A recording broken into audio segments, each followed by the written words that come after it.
promise keeper through and through.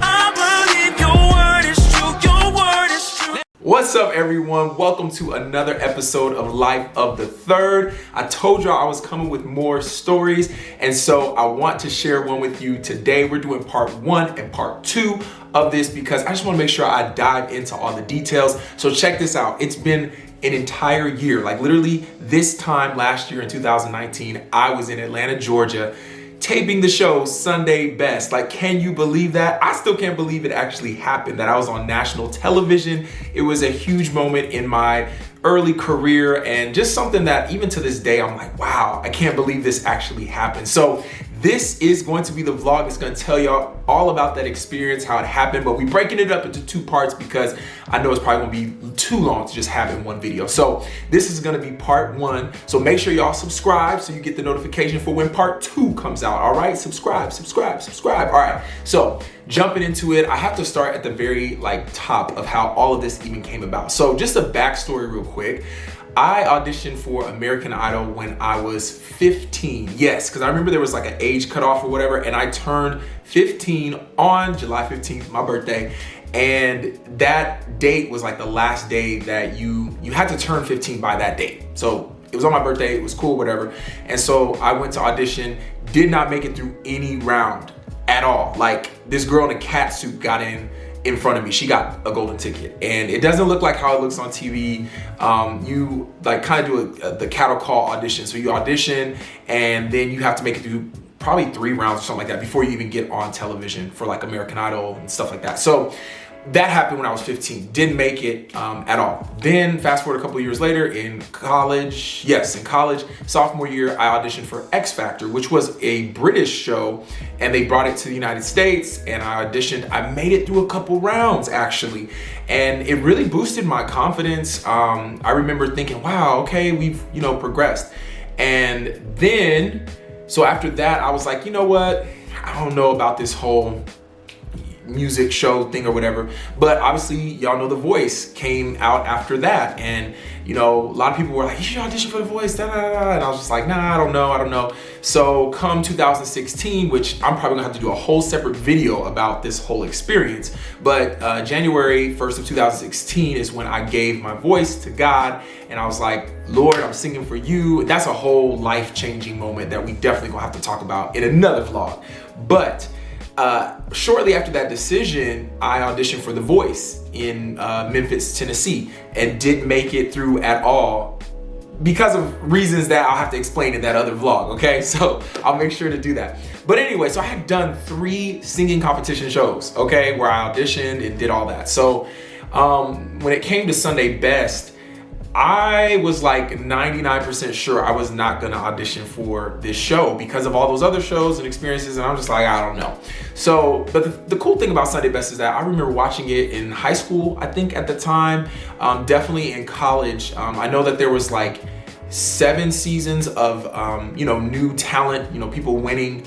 I remember Leandria Johnson, I remember Joshua Rogers, I remember Crystal Aiken, I remember there's a couple others that Tasha Page Lockhart that stand out that I remember watching the show and like being a fan and everything, and even thinking in college, like it was 2015, 2015 when I graduated. So I'm acting like I can't remember, that's only 5 years ago. Calm down, Roy.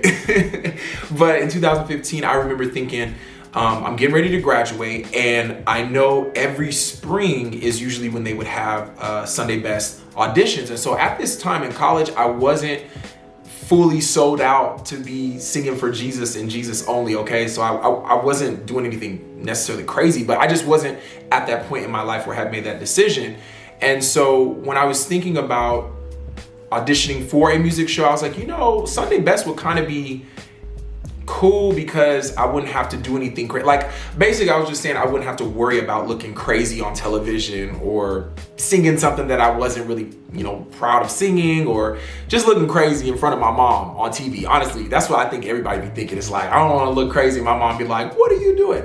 So, or my parents, both my mother and father. But, we always think about mom, like, what's she gonna think? So I just felt like it would be more comfortable, it would be beneficial. And I love gospel music too. So I was like, it might be something worth considering doing. And so I remember when I'm getting ready to graduate in May of 2015. So about March or so, or February, I'm like, if that show comes out and they ask for auditions or whatever, they post about that stuff, I think I might do it, because this would be the one time to kind of do this prior to starting, work as a professional engineer, right? So I'm like, this could be the time to go for it. And then if it doesn't work out, you just, go to work as an engineer. Well, that season, which I think was season 8, yes, season 8, it was the all-star season, y'all. So what does that mean? That meant they brought back previous contestants, and those previous contestants competed to, be the all-star Sunday best. So they did not have open call, they didn't have regular auditions. And I remember I was so frustrated at the time, because I was like, man, here I am finally like getting over the other auditions that I did in the past, and saying, I'm gonna take another chance, but just with the show I feel like I'd be more comfortable with. And they didn't have the audition. So needless to say, I went to work, and just started my engineering profession. And so after that point, I never thought about the show. Like it wasn't like, oh my God, I just, went about my business. And so fast forward now to 2019, at the time in January, February, I was doing gigs, national gigs, like for the first time. And one of them was in Vegas, one of them was in Atlanta. And I remember the one in Atlanta was Super Bowl weekend. And so I went down to Atlanta, and I was chilling. Shout out to my friend Fernanda Quesada.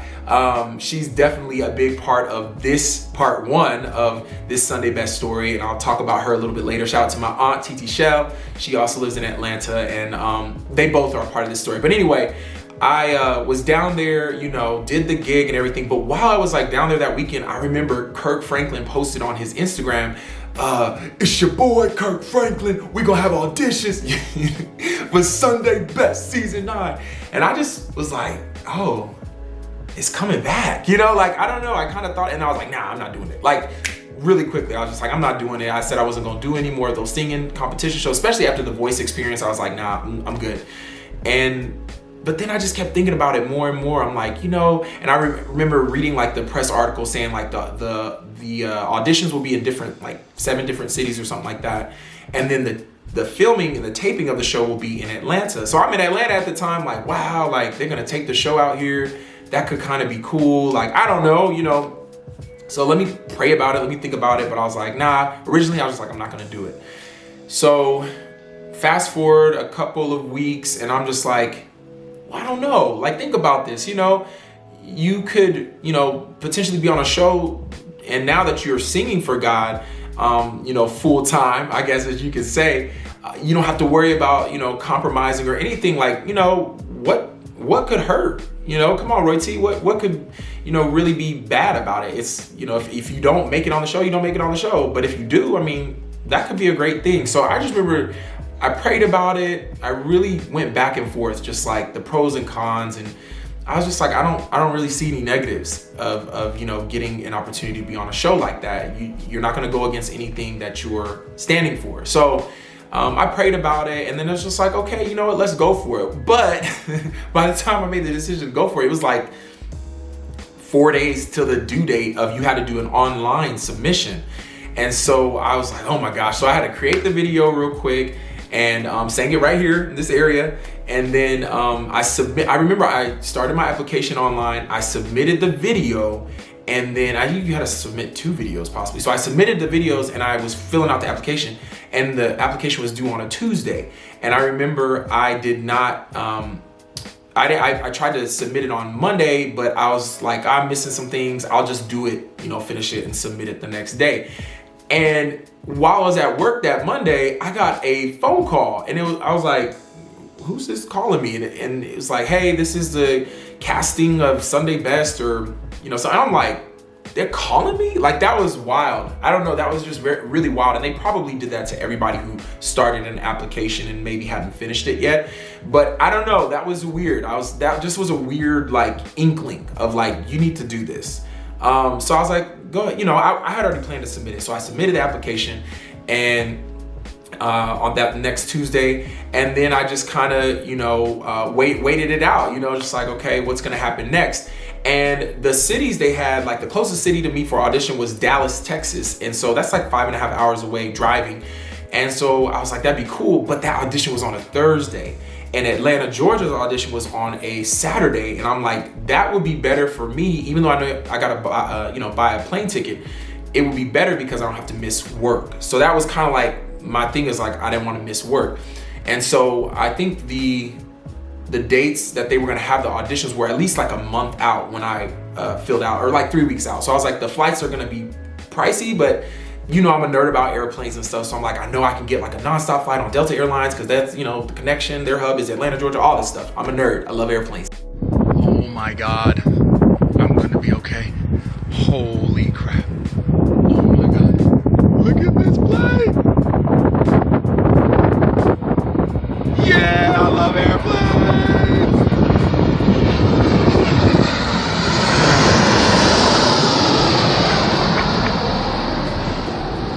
Oh my God. Was that not awesome or what? Anyway, I was like, I should be okay. I can stomach, you know, a couple $100 for this audition. Well, y'all, it's like week after week keeps going, and I'm like, can they let us know if we made it to the next round for the in-person audition or not? Cause like, yo, it's like 2 weeks left. So I actually like emailed, and they were like, we'll let you know when we let you know. And I'm like, Lord. So it's the Tuesday before the audition. The audition was on a Saturday. It's the Tuesday before the audition. And I get the, you know, call or email, or I think it was a call that's like, you made it to the next round, congratulations. We want you to audition in person in Atlanta, Georgia, the site that you selected. And I was like, okay, thank you so much. I hung up the phone and I'm like, oh my gosh, this is exciting, but I have to buy a plane ticket now to go down on Saturday, you know, to audition. So I'm like looking up flights. I'm really good at that. So I'm like, I find one, it is way too much. Like, I don't even want to say how much it cost. It just was too much because it was literally the week of. So by the grace of God, like we had gotten a bonus at work. And by the grace of God, I am working as an engineer. Sometimes I'm like, oh, I want to do music full time, and God willing, that is where I will be at some point. But you know, I do have to reflect and thank God for His grace to allow me to be an engineer because of the financial benefits from that, to be able to be in a position to even pay for a flight ticket that cost that much. And so, but we had gotten a bonus too, and I was like, man, I wanted to spend this on some shoes or something, right? So, or I don't know, just buy whatever. But I was like, okay, you know, by the grace of God, we have this, so we can put it towards this flight. So I purchased the ticket. But the other thing too, y'all, was that I had to lead worship. I lead worship at my church. Shout out to Heart of Christ Church, HOC, you know. So, you know, I'm like, I have to lead worship on Sunday. So I have to get this flight to leave Friday after work and then fly back, like to fly down to Atlanta, then fly back Saturday evening after the audition so I can be at my church Sunday morning to lead worship. I know y'all are crazy. So I got the flight that, you know, worked with that time frame. And I was just like, God, please let everything work out. Shout out to my pastor, Pastor Rhonda Kingwood, for being like super supportive, one, but then also understanding. And shout out to my praise team, because I didn't tell them originally. I wasn't trying to tell a lot of people. I just didn't feel comfortable. You know, like I like to have that, try to have a humble spirit. And then too, like, I don't know what's gonna happen. Like, I just didn't want to be blasting out, oh, I'm going to audition, all this stuff. So I just told them, like, I may or may not be here on Sunday. Like, doesn't that sound crazy? And they were just like, okay. What? Bro, what are you talking about, man? And so anyway, so I booked the ticket. That Friday comes, I go to work, and then as soon as I leave work, I jump, you know, come back, change, jump on the plane, get on the plane, and I fly down to Atlanta. And this is where Fernanda Quesada, my dear friend from college, where she jumps into the picture. She picked me up. She was super hospitable. Like, thank you, Fernanda, publicly. Like, I always shoot her like, thank you so much for this. Cause like, y'all, she was so hospitable. She just, you know, my audition was in the Epic Center near Six Flags, which is like on the western side of Atlanta. It's a little outside the city. So I was like, well, I gotta get an Uber. It's gonna cost him. She's like, I'm taking you to your audition. Like, I'm gonna be there. Like, and I'm like, no, it's okay. She's like, I'm gonna do this for you. It's okay. And you can stay with me and all this stuff. So she picked me up. I think we had dinner or something like that. And then, you know, I had to get ready to get up in the morning to go do this audition. So the next morning comes, wake up, get ready, and then we head over to the Epic Center. And, you know, she drives me there. And then Fernanda stayed there the whole time I was there. So like a real one. I really appreciate you, Fernanda. So anyway, I'm there, get in the room, and then that's where I got my badge with the number on it, which let me go get that for y'all real quick so you can see what that looked like. Where did I put it though? 2 hours later. All right, so here it is. So this is when I got this bib number, Sunday Best 0089, and was sitting in the room with this. This is crazy looking at this right now. Wow. Crazy. So I got this, and then I'm sitting in the room. We're just in like a conference room or whatever, and we're in just a waiting period. And then once they got your number, we all went out.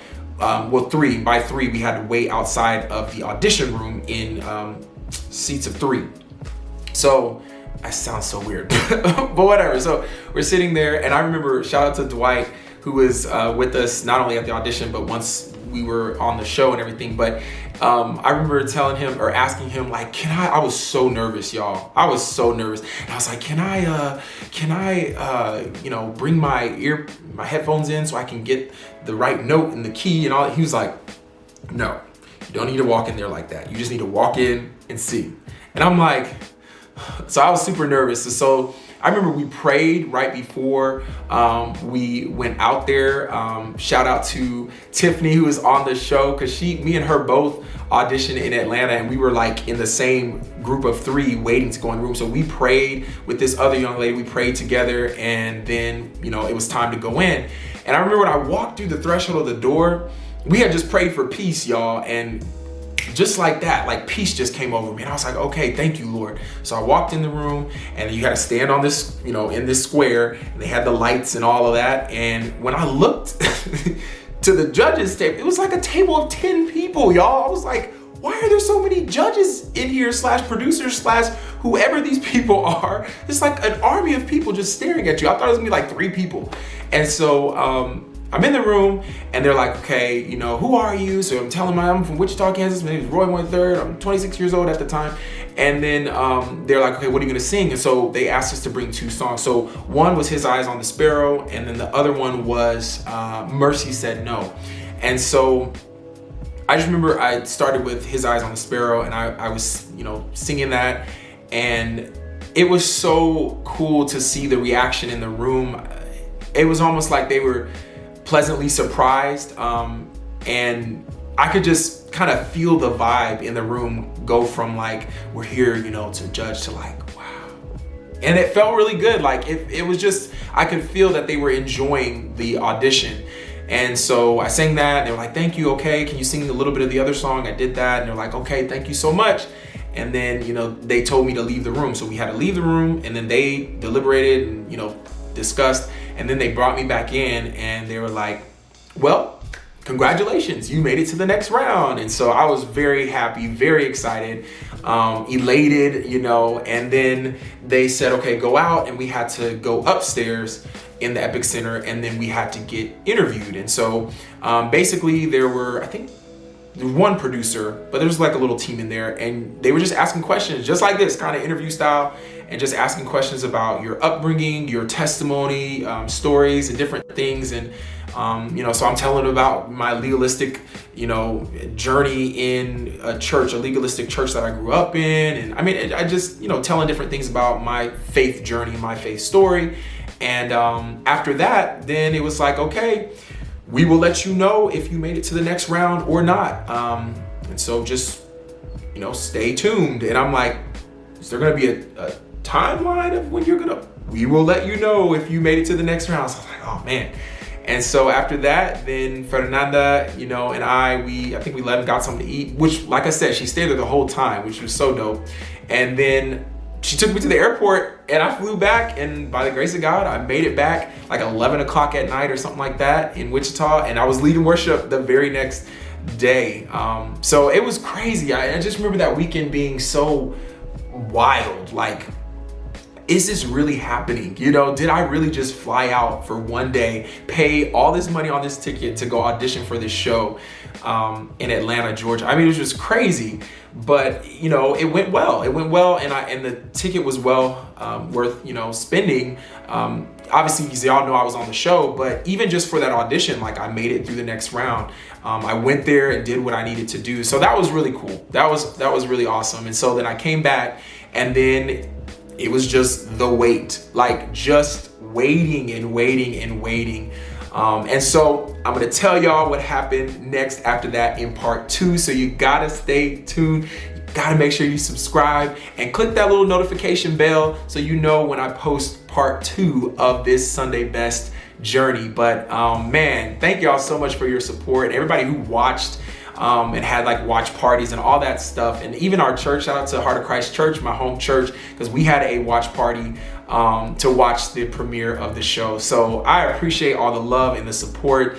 And I can't believe it's been a year. Like, I cannot believe it's been a year since being on the show, or, you know, going out to tape the show. So check out part 2 is coming up in a couple of days or so.